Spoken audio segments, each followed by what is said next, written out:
Telling me to let me just let me That clock keeps ticking like a metronome, and my thoughts keep telling me to get me home, but my balls keep telling me to let me just let me.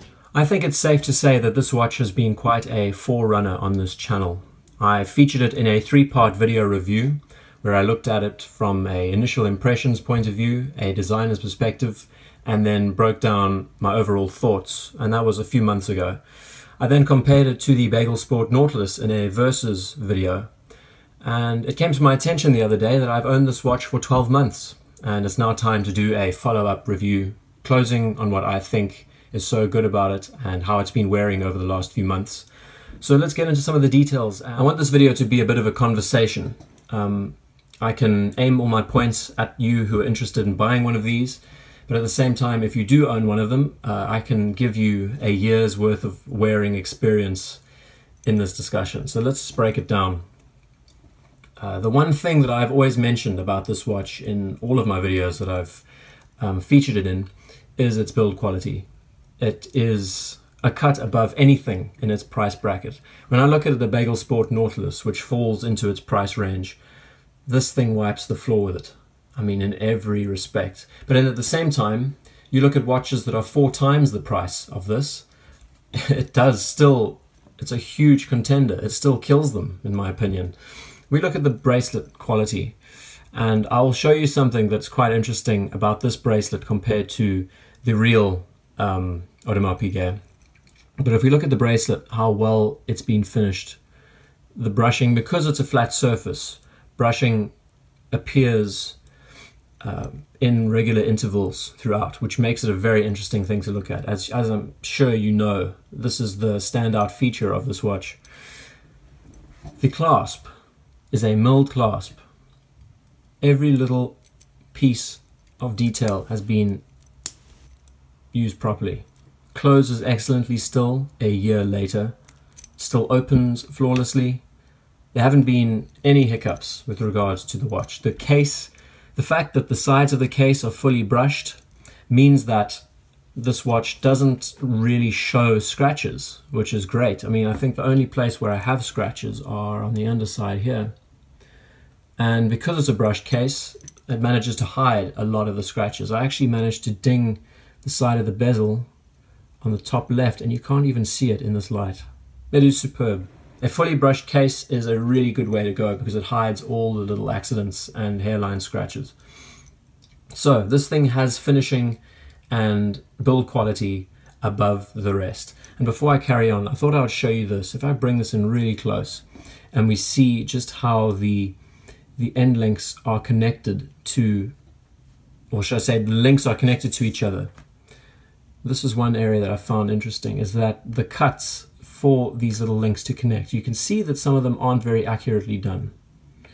You notice that there's a bit of inaccuracy in that region, where if you had to look at the real Audemars Piguet, which I'll bring up a picture and see if I can show you, the edges are extremely well finished.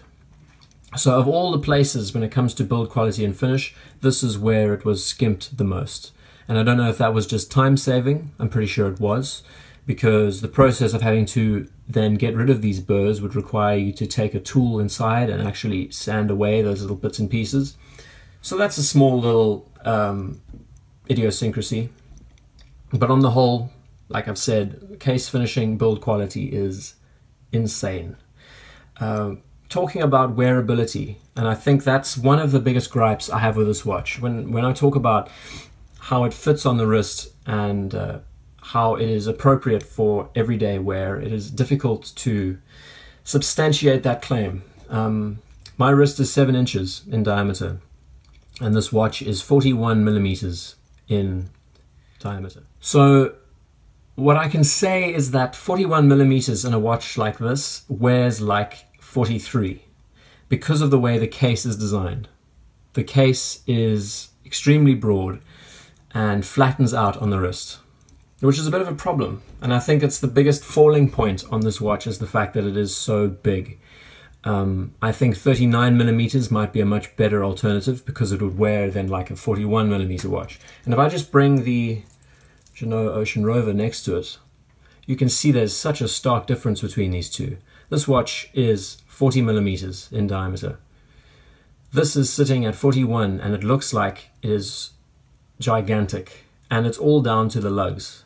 Lugs play a huge role when it comes to watch case size. So I'll do a wrist shot just now and show you what I mean. But for an everyday wearing watch, I think it's difficult to have this on the wrist, and I can't personally enjoy wearing this thing every day. It's very heavy. It's another small detail to cover. This watch easily weighs over 200 grams, I would say, because of just the sheer amount of steel. It is a really heavy thing, but at the same time, the overall bulk and size of the case make it difficult to wear on the wrist all the time. So I commend all of you who can. I commend those who own Audemars Piguet 40mm watches and are able to wear them. Let's get into the movement and just discuss that briefly. The movement is excellent. I have yet to regulate this, which I should, because the screws are flat heads. So to regulate the movement, you would just open up the back and get to your little crown there. You see there's a little plus and a little minus on the stem, on the bridge. You adjust that screw, that large screw on the side, and you'll be able to regulate the speed of the movement. And I should do that because this movement is excellent. So now I'm going to wind the crown, and let's have a listen. Firstly, I should apologize because I do tend to wind the watch with my left hand because I'm a bit weird that way. Unscrewing it, very smooth. And when I start winding it, let's have a listen. It's like butter. It winds extremely well. And to return the crown, what you do is you push it into the case slightly, turn it away, and then onto the thread. That's what I do with all my watches, and it tends to work very well. It's a very interesting surface, this winding crown, because it's shaped like a bolt, as I'm sure you can imagine, just a hexagonal bolt shape. And winding it back in, you kind of have to use the edges of your fingers and your nails to get a grip on the two surfaces that you want to get it to fit. It's a little bit strange. When I compare it to a dive watch, for example, that has a knurled edge all the way around, this is a bit harder to grip. But then again, this movement is great. The power reserve is excellent. I would say it sits at around 35 to 40 hours. It's never stopped on me overnight. I've been able to wear it continuously. The level of detail goes all the way through it. When you look at the finishing on the inside of the dial, printing of the text, the way the date window is laid out, and I think I should show you that quickly before we go anywhere. I'm not going to drag on for too long. Changing the date, look how well framed the numerals are in the window.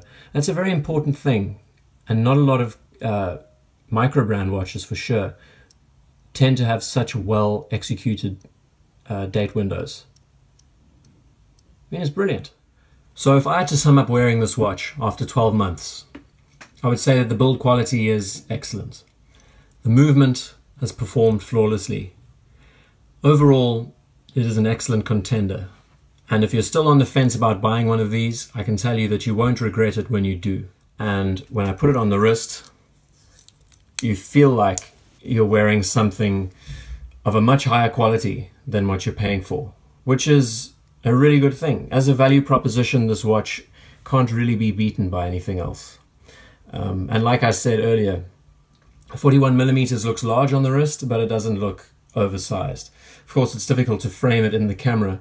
What I can say is this watch does look very understated day to day.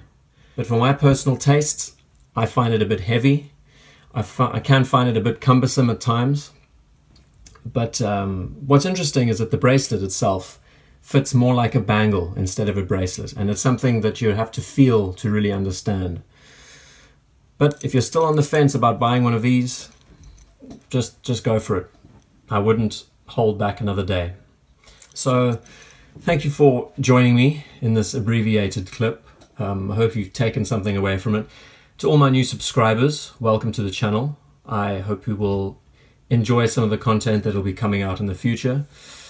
And until then, thanks for watching, and I'll see you in the next one for its price bracket and for where it comes from. So let's just get it on the wrist. And what I'm going to say, seriously,